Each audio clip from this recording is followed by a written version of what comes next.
The chamber was silent at first. It was a massive hall, larger than any human city building. The ceiling stretched high into darkness, filled with soft glowing lights that looked like distant stars. Around the circular room, rows of alien leaders sat in perfect order. Each one came from a different world. Some were tall and thin, with glowing skin. Some were heavy and armored, like walking tanks. Others had eyes that never blinked. At the center of the room, a blue hologram slowly appeared. It showed a small planet, Earth. A voice broke the silence. "The next subject," said the High General, his deep voice echoing across the chamber, "is the species known as humanity." The hologram zoomed in. Continents, oceans, cities. Everything became clear. A few quiet murmurs spread across the room. Then someone laughed. It started small, just one sharp sound. Then another, and another. Within seconds, the entire chamber filled with laughter. "They still use chemical rockets," one alien said, shaking its head. "They fight each other more than anyone else," another added. "Emotional, weak, divided," a third voice said. The High General raised his hand slightly. The laughter softened, but smiles remained. "Humans are a young species," he continued. "They have potential, but they lack unity. They lack discipline." He paused. "And that makes them easy." More laughter followed. The hologram changed. It now showed human wars, explosions, soldiers running, cities burning. "They destroy their own kind," said a tall, pale alien. "Why will we fear them?" "We should not," another replied. "They will fall quickly." At the edge of the chamber, far from the center, one figure sat in silence. He did not laugh. His skin was dark and lined with age. His eyes were narrow, focused, watching every detail of the hologram. He had seen many wars, more than most in that room. He leaned forward slightly. "They survive," he said quietly. No one reacted at first. His voice was too soft, lost in the noise of amusement. But he spoke again, louder this time. "They survive everything." A few heads turned toward him. The High General looked in his direction. "You disagree?" the general asked. The old strategist did not stand. He remained seated calm. "I have studied them," he said. "They are not like us." A few aliens exchanged looks. Some were curious. Others were annoyed. "They are divided," the general replied. "Their history proves it." "Yes," the strategist said. "They fight each other. They make mistakes. They fall." He paused. "But they always rise again." Silence grew slowly in that part of the room. The strategist continued, his voice steady. "They live on a dangerous world. Storms, diseases, predators, disasters. And yet they are still here." One alien scoffed. "That is not special." The strategist turned his gaze toward the center. "No," he said. "What is special is that they learn from it." The room was quiet for a moment. Then someone laughed again. "Learning will not save them from us." The laughter returned, louder this time. The High General raised his hand once more. "Enough," he said. The chamber fell silent. "We are not here to debate fear," he continued. "We are here to decide action." He stepped forward. "Humanity has reached a level where they may become a future threat." The hologram shifted again. This time, it showed human space station satellites in early deep space missions. "They are expanding," the general said, slowly but surely. He turned to the council. "If we wait, they will grow stronger." A pause. "If we act now, we remove the problem before it begins." The meaning was clear. War. The word was not spoken, but everyone understood. One by one, the council members gave their approval. Lights on their panels turned green. The decision was made. War on humanity. The High General looked around the chamber. "It will be quick," he said. "Minimal effort, minimal loss." A few quiet laughs followed again. At the edge of the room, the old strategist closed his eyes for a moment. "They are making a mistake," he thought. But he said nothing more. Far away, across the vast darkness of space, something changed. Near Earth, strange signals appeared. At first, humans thought it was a system error. Then satellites began to fail. One by one, they went dark.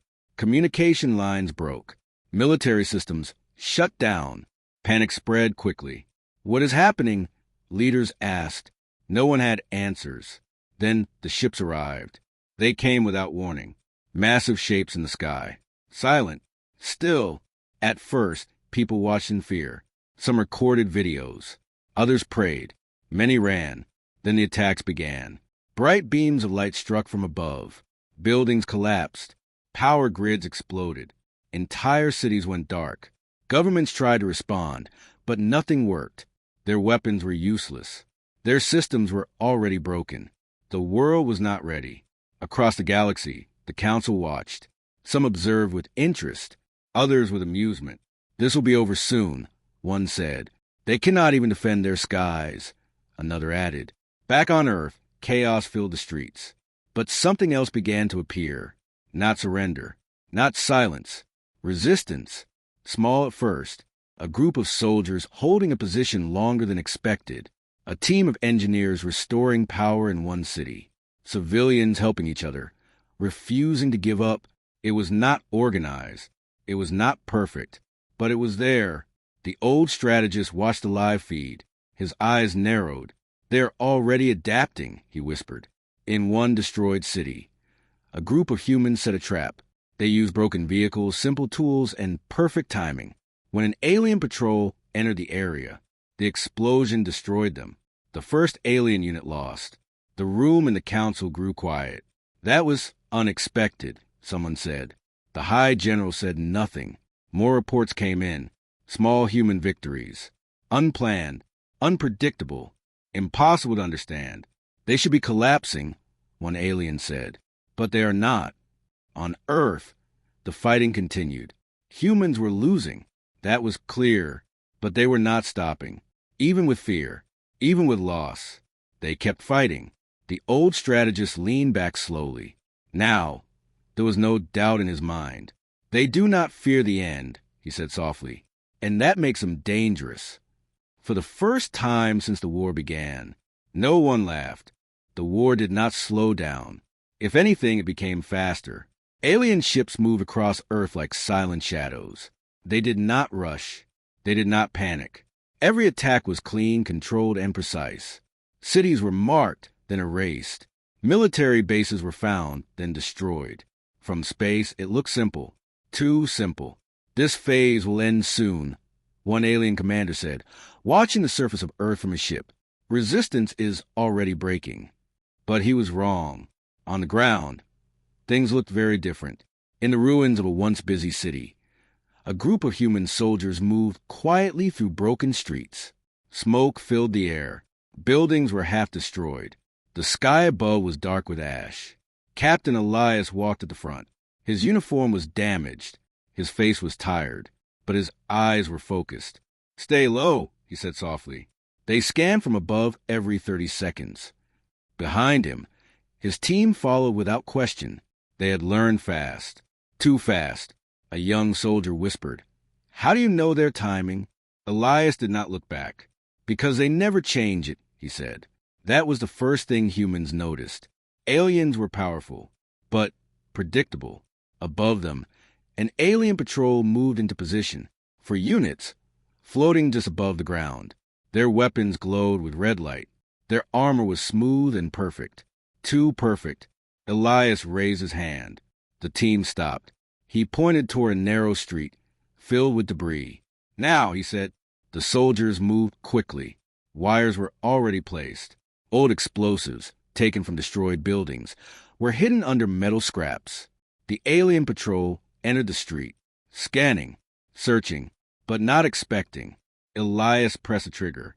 The explosion was not large, but it was enough. 2 alien units were destroyed instantly. The others reacted, firing wildly. But humans were already gone. From rooftops, shots came from different angles. Fast, confusing. Within seconds, the patrol was gone. Silence returned. The young soldiers stared in shock. We actually did it." Elias nodded once. "Don't celebrate yet," he said. "They'll send more." Far above, in orbit, the alien commander frowned. "Report," he said. A voice answered, calm but uncertain. Patrol unit loss. The commander's eyes narrowed. A pause. Unknown, primitive explosives and coordinated attack. That made no sense. Impossible, the commander said. They should not have that level of coordination. But the reports kept coming. Across different regions of Earth, the same thing was happening. Small human teams were attacking. Not directly, but cleverly. They avoided open fights. They used the environment. They changed positions quickly. They never stayed in one place. They fight without rules, one alien officer said. They fight to survive, another replied. In the Galactic Council chamber, the mood had changed. There was no laughter now, only quiet observation. The High General stood still, watching the battle reports. They are slowing us down, one council member said. Not enough to matter, another replied quickly. But doubt had started to grow. At the far edge of the chamber, the old strategist watched again. This time, no one ignored him. They're learning your patterns, he said. The High General did not turn. All species learn, he replied. Yes, the strategist said, but not this fast. Back on Earth, something else was happening. Civilians were joining the fight, not as soldiers, but in their own ways. A group of hackers broke into alien signal systems. For a few seconds, they caused confusion in communication. A mechanic turned an old transport vehicle into a moving shield. Doctors treated the wounded in underground shelters, refusing to stop even when the ground shook above them. Humans were not just fighting, they were adapting. In one hidden location, deep under a destroyed city, a small team worked around a strange object. It was alien technology, damaged but still active. A young engineer named Sarah looked at it closely. If we can understand this, she said, we can use it. Another man shook his head. It's not human tech. We don't even know where to start. Sarah did not stop working. Then we start anywhere. She connected wires, adjusted parts, tested signals. The device flickered. For a moment, it responded. A small light turned on. Everyone in the room froze. It works, someone whispered. Above them, another alien attack began. But this time, something unexpected happened. One of their drones lost control. It turned and fired at another alien unit, just for a second, but it was enough. Confusion spread in the alien ranks. On their ship, the commander stood up. What is happening? No clear answer, an officer said. Possible system interference. The commander's calm expression finally broke. Fix it, he said sharply. But it was already too late. Across the battlefield, humans were creating small cracks, not enough to win, but enough to change everything. Back in the council chamber, the High General spoke again. Send stronger units, he ordered. End this phase. But his voice no longer carried certainty, only pressure. The old strategist closed his eyes briefly. They expected fear, he said quietly, but they found resistance. On Earth, Captain Elias looked at the burning horizon. More ships were coming. Bigger ones. Stronger ones. He took a deep breath. Get ready, he told his team. This is just the beginning. The young soldier looked at him. Do you think we can win? Elias paused. Then he answered simply. We're still here, aren't we? For now, that was enough. And far away, watching it all unfold, the galaxy was no longer laughing. The war changed shape. It was no longer fast and clean. Now it was messy, unpredictable. Human resistance did not just survive. It began to spread. Across Earth, small groups connected with each other, not through normal systems. Those were gone, destroyed early in the war. Instead, they used simple methods. Old radios, light signals, handwritten messages carried by runners. Slow but effective. The aliens could not track everything. And that was the problem. In a hidden underground bunker, Captain Elias stood over a rough table. A paper map was spread out. Marks and notes covered every inch. This is where they move, he said, pointing at several locations. Around him, soldiers, engineers, and civilians listened closely. They think we are disorganized, Elias continued. We use that. A young woman spoke. We hit small targets. then disappear. Elias nodded. Exactly. We don't fight their strength. We break their control. Above them, the ground shook again as distant explosions echoed, but no one flinched anymore. They were used to it. In another part of the bunker, Sarah worked on the alien device they had recovered. It was no longer just a broken machine. Now it was a tool. Wires had been replaced. Parts were changed. Human hands had shaped it into something new. A soft glow filled the room.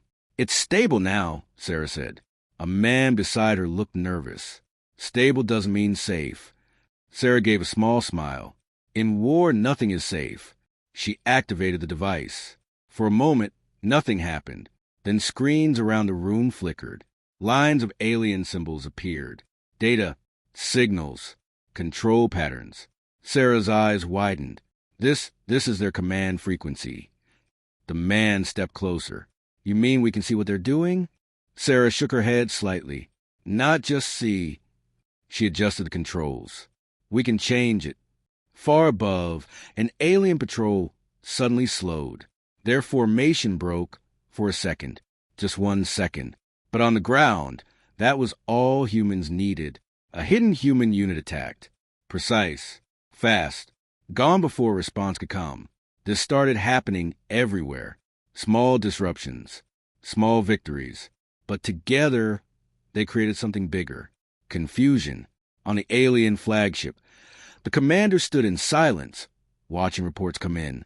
Multiple unit losses. An officer said, communication delays in several sectors. Unidentified interference in control systems. The commander's hands tightened behind his back. This is not random, he said. No, another officer replied.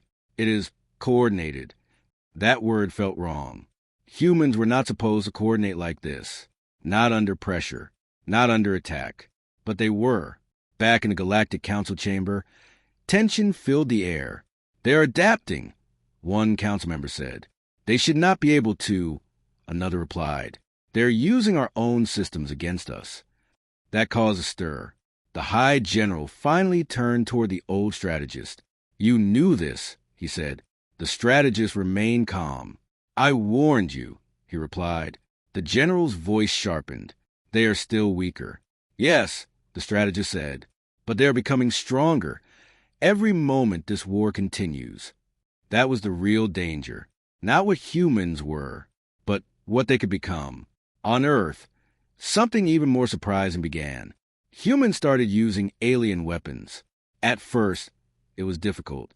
The technology was complex, not designed for human hands. But that did not stop them. They tested, failed, tried again, and slowly they learned. In a captured alien outpost, a group of humans stood around a weapon system. It was large, built into the structure. Can we use it? One soldier asked. Sarah stepped forward. We can try. She connected the modified device to the system. Lights flickered. The weapon hummed softly. Then it activated. A beam of energy shot into the sky, striking an incoming alien drone. The drone exploded instantly. The soldiers stared in shock. A slow smile appeared on one face. That's theirs, right? Sarah nodded. Yes, she said. But now it's ours. The feeling spread quickly. Across the battlefield, more alien tech was captured, repaired, and reused. Ships, weapons, tools. Humans were not just resisting anymore. They were evolving. On the alien flagship, the commander watched a new report. Human forces have activated captured weapons in Sector 9. He closed his eyes for a moment. They are learning too fast, he said quietly. No one responded, because everyone knew it was true. Back in the council chamber, fear had replaced arrogance. They're using our strength against us, one voice said. This must end now, another added.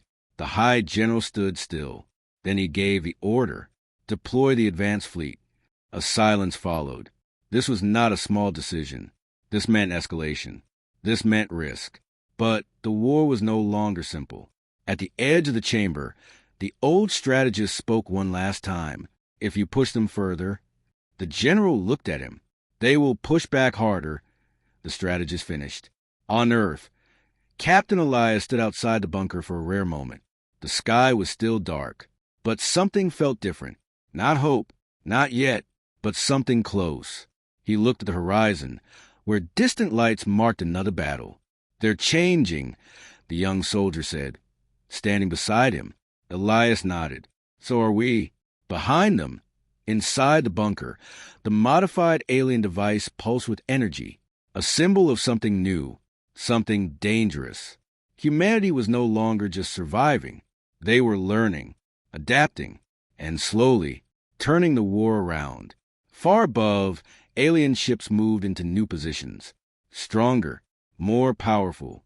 The next phase was coming. And this time, both sides knew this was no longer a joke. The war reached a new level. The sky above Earth was no longer empty between attacks. Now it was always full. Alien ships covered the horizon like dark clouds. Their numbers had increased. Their size had grown. Their weapons were stronger than before. This was not another wave. This was a final strike. On the alien flagship, the High Commander of the Advanced Fleet stood in silence. He was not like the others. He did not laugh. He did not underestimate. He studied. A hologram of Earth rotated slowly before him. Red marks showed human activity. Too many red marks. "They are spreading," an officer said. "Yes," the commander replied. "And that ends now." He gave a simple order. Full assault. No delay. Across orbit, thousands of alien weapons charged at once. Energy built up, glowing brighter and brighter. Below, on Earth, warning signals spread through human networks. They're preparing something big. In the underground bunker, Captain Elias looked at the screens. "How long?" he asked. "Minutes," Sarah replied. The room fell silent. Everyone understood. If the attack hit, everything would be gone. Cities, bases, resistance, all of it. Elias took a slow breath. "Then we don't wait." The others looked at him. He pointed to the map. "We strike first." That idea felt impossible. "How?" a soldier asked. "They're above us." Elias looked at Sarah. She understood instantly. "The ships," she said, "captured alien ships. Still damaged, still incomplete, but usable." "It's risky," someone said. Elias nodded. "Everything is risky now." Within minutes, the bunker turned into controlled chaos. Teams moved fast. Weapons were loaded. Systems were checked. Above ground, hidden in ruined areas, several alien ships slowly powered up. They were not perfect. Their surfaces were damaged. Their systems were unstable. But they were ready. Inside one of them, Elias sat in the pilot seat. Around him, human operators worked quickly, adjusting controls they had only recently learned. Engines responding. One said, "Weapons, partially online," another added. Sarah stood behind them. "We don't need perfect," she said. "We just need enough." The ships lifted off. Slow at first, then faster. Breaking through the dark clouds of smoke, they rose into the sky. For the first time, humans were going up. On the alien flagship, alarm sounded. Unidentified ships leaving the surface. The commander stepped forward. "Identify." A pause. Then, human control vessels. That was unexpected. "They should not be capable of that," an officer said. The commander did not respond. Instead, he watched. The human ships moved in strange patterns. Not direct, not clean, unpredictable. They split apart, changed direction, moved through blind spots. "They're avoiding targeting systems," an officer said. "Yes," the commander replied quietly. "They are thinking." The first shots were fired. Human ships attacked smaller alien units first. Fast strikes, precise hits. Then they moved again, never staying still. In one moment, a human ship flew directly toward a larger alien cruiser. "That's suicide," an alien officer said. But at the last second, the ship changed direction. It released a burst of energy from a modified weapon. The cruiser's shield flickered, just for a moment, but that moment was enough. Another human ship attacked from the side. The cruiser exploded. Shock spread across the alien fleet. "This is not possible," someone said. But it was happening. Again and again, humans used speed, timing, and sacrifice. Some ships were lost. Pilots did not return. But each loss created an opening. Each opening caused damage. On Earth, people looked up at the sky. For the first time since the war began, they saw something different. Not just destruction, but resistance above them. Hope. Back on the alien flagship, the commander's expression changed. Not fear, respect. They are not defending anymore, he said. They are attacking. That changed everything. He gave a new order. Focus all fire on human vessels. But it was not easy. Humans did not fight like a normal enemy. They did not follow patterns. They did not stay in formation. They broke every rule, and that made them hard to stop. One human ship, heavily damaged, moved directly toward the flagship. Alarm sounded loudly. Collision course. Destroy it, an officer shouted. Weapons fired. The ship was hit, but it kept moving. Closer, closer. At the last second, it exploded. The blast did not destroy the flagship, but it damaged its outer systems. Shields flickered. Control signals weakened. For a brief moment, the flagship was vulnerable. Across the battlefield, human forces saw the change. Now! Elias shouted. All remaining human ships focused their attack. Every weapon, every shot, directed at one target. The flagship. Energy beams struck again and again. The massive ship shook. Systems failed. Explosions spread across its surface. Inside, the commander stood firm. He did not move. He did not panic. He simply watched. So this is humanity, he said softly.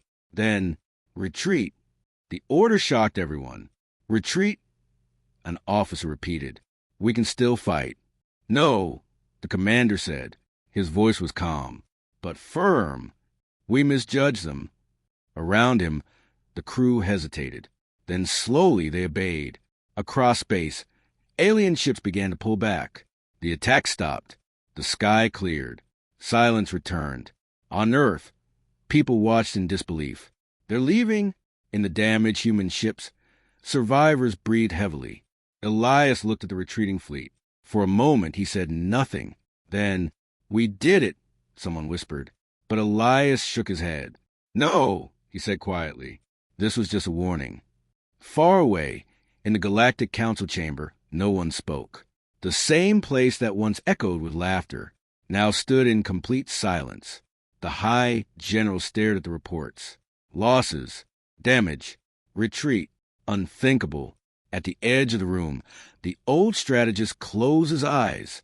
They pushed them, he said softly, and humanity pushed back. The war was no longer one-sided. It was no longer easy. It had reached its turning point. And now, the galaxy had a new fear. Not war, but humanity. The silence did not last long. Across the galaxy, the news spread faster than any ship. The human world survived. The advanced fleet retreated. The flagship was damaged. At first, many did not believe it. It sounded impossible. Humans were supposed to fall quickly. That was the plan. That was the expectation. But the reports were clear, and they kept coming. In distant systems, smaller alien colonies began to prepare defenses, not against some unknown enemy, but against humans. Doors were sealed. Shields were raised. Fleets were repositioned. Fear had started to move. In the Galactic Council chamber, no one spoke for a long time. The same leaders who once laughed now sat still, watching the data scroll across their screens. Losses, failures, retreat orders. The High General stood at the center, but his presence no longer filled the room the same way. What happened? One council member finally asked. No one answered immediately. Then, slowly, the old strategist stood up. This time, Everett turned toward him. You asked the wrong question, he said calmly. The general looked at him. Then give us the right one. The strategist nodded once. The question is not what happened, he said. It is, what have we created? A quiet tension filled the room. The strategist stepped forward. You saw humans as weak, divided, easy to defeat. He paused. But pressure changes them. The hologram shifted, showing images from the battlefield. Human soldiers adapting, engineers building new systems, civilians working together. They grow under pressure, he continued, faster than any species I've studied. One council member spoke sharply. They are still limited. Their numbers are small. Their resources are low. The strategist looked at him. Yes, he said, but their will is not. That word stayed in the air. Will, something that could not be measured easily. Something the council had ignored. On Earth, the situation was still dangerous. The alien fleet had retreated, but not left completely. They were watching, waiting. In the underground bunker, Captain Elias stood with his team. The mood was different now. Not celebration, but awareness. They'll come back, the young soldier said. Elias nodded. Stronger, he added. Sarah walked into the room, holding a tablet filled with new data. They're reorganizing, she said. Different formations, new patterns. Elias looked at the screen. They're learning, too. Sarah gave a small smile. Good, she said. That surprised him. Good, he asked. Yes, Sarah replied, because that means they finally understand us. Elias thought for a moment, and that scares them. Across Earth, human forces began to change their strategy. They were no longer just defending cities. Now, they were planning something bigger. Small human fleets, built from captured alien ships, started moving beyond Earth's atmosphere, carefully, quietly, testing the unknown. For the first time in history, humans stepped into the wider battlefield. In one of those ships, Elias stood near the front window. Space stretched out before him. Endless, dark, beautiful, but also dangerous. We're really doing this, the young soldier said, standing beside him. Elias nodded slowly. They brought the war to us, he said. Now we take it to them. That idea changed everything. Back in the alien command structure, reports of human movement caused concern. They are leaving their planet, an officer said. Impossible, another replied. They are not ready. But the evidence was clear. Human ships were moving into nearby space zones, not in large numbers, but enough to matter. They are expanding the battlefield, the alien commander said quietly. That was not expected. Humans were supposed to defend, to survive, not to advance. In the council chamber, panic began to rise. If they reach other systems, they could spread. We must stop them now. Voices overlapped. Fear replaced control. The High General raised his hand. But this time, it took longer for the room to calm down. We will respond, he said. But his voice was not as strong as before. The old strategist spoke again. You still think you control this war? The general turned sharply. We do. The strategist shook his head slowly. No, he said. Now, humanity controls it. That idea felt impossible, but it was becoming true. Because humans were no longer reacting.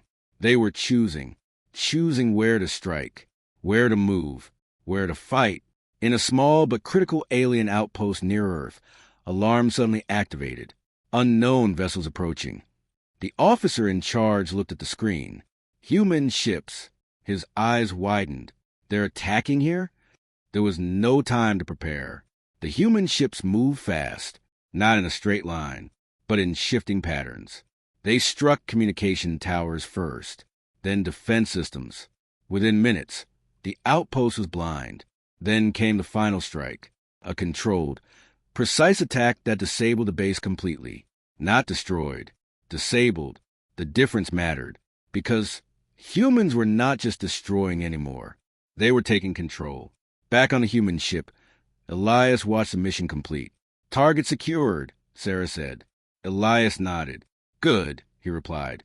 The young soldier looked at him. This is different, he said. Elias did not deny it. Yes, he said. We're not just fighting now. He looked out into space again. We're changing the war. Across the galaxy, more reports came in. Human attacks. Strategic. Effective. Growing. The same species that had been laughed at now force entire systems to stay alert, to stay afraid. In the council chamber, no one laughed anymore. No one spoke lightly, because the truth was clear now. They had made a mistake. A very big one, and the cost was rising. The old strategist sat down slowly, his eyes still on the hologram of Earth. They thought humans were weak, he said softly, but they forgot something important. The High General did not respond. He already knew what was coming. The strategist's voice was calm. Humans do not break easily. A pause. They adapt. Another pause. And when they adapt, he looked around the silent chamber. They become something you cannot stop. Far away, human ships continued moving forward. Not fast, not reckless, but steady, like a force that had finally found its direction. And now, the galaxy was not watching with amusement. It was watching with fear. The war did not end with a single battle. It ended with a shift, a slow, heavy change that moved across the galaxy like a shadow. Human forces did not rush forward in anger. They did not destroy everything in their path. Instead, they moved with purpose. Clear, controlled. Step by step, they pushed deeper into nearby systems. Not to conquer, but to be seen. In one captured alien outpost, now under human control, Captain Elias stood beside a large communication array. The structure was still damaged from the earlier attack, but it worked. Sarah adjusted the final connection. "This will reach them," she said. "The whole council." Elias nodded. "Good." Around them, human soldiers worked quietly. Some repaired systems. Others stood guard. No one celebrated. They all understood. This moment mattered more than any single victory. Far away, in the Galactic Council chamber, the leaders gathered once again. But this time it was different. No one spoke loudly. No one laughed. The air felt heavy, uncertain. "They are requesting a direct transmission," one officer said. The High General stood still. "For what purpose?" another asked. The officer hesitated. "They say it is a message." A long silence followed. Then the general gave a slow nod. "Accept it." The lights dimmed slightly. At the center of the chamber, the hologram activated. For a brief second, the image flickered. Then a human appeared. Captain Elias. He stood in a simple command room. No grand symbols. No display of power. Just a man. Calm. Focused. Watching them. Across the chamber, many alien leaders shifted in their seats.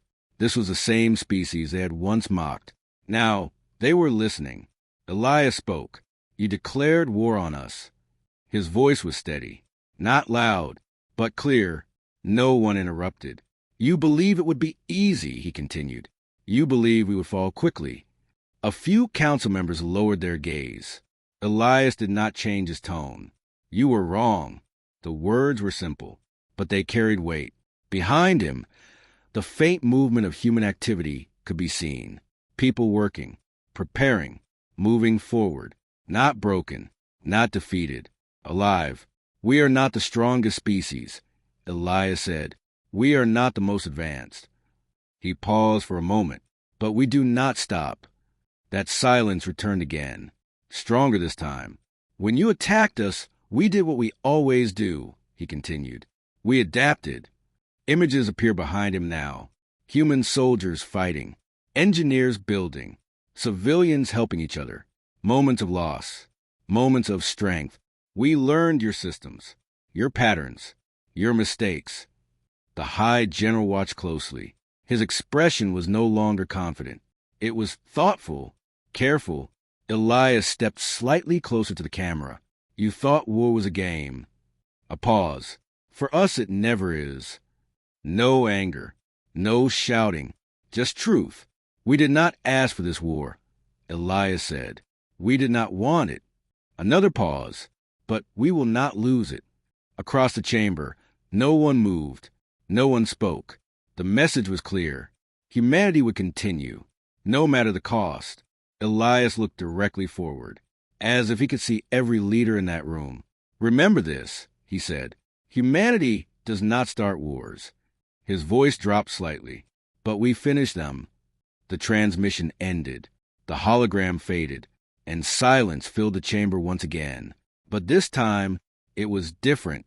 It was not the silence of arrogance, or boredom, or control. It was a silence of realization. The high general slowly lowered his head, not in defeat, but in understanding.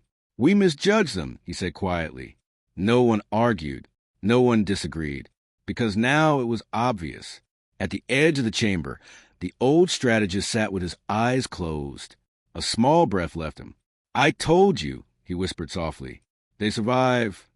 Back on Earth, the sky was still dark, but it was no longer filled with constant destruction. Human ships moved carefully in orbit, watching, waiting, ready. In the command room, Elias stepped away from the screen. The young soldier looked at him. "Do you think they'll listen?" he asked. Elias thought for a moment. "I don't know," he answered honestly. "But they understand now." Sarah joined them. "That might be enough," she said. Elias nodded slowly. "Yes," he said. "Sometimes understanding ends a war." Across the galaxy, fleets stopped advancing. Attacks slowed, then stopped completely. No official surrender. No grand announcement. Just a quiet end. Because no one wanted to continue. Not anymore. Humanity had changed something.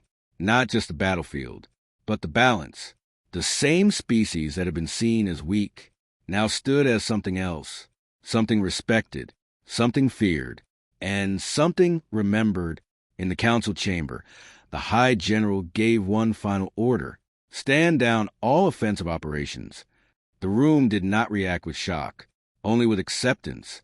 The war was over, not because one side was destroyed, but because one side had learned the truth.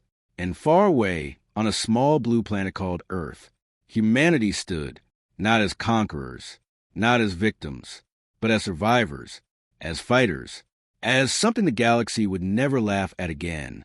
And in the quiet that followed, one truth remained clear. Humanity had not just fought the war, they had redefined it.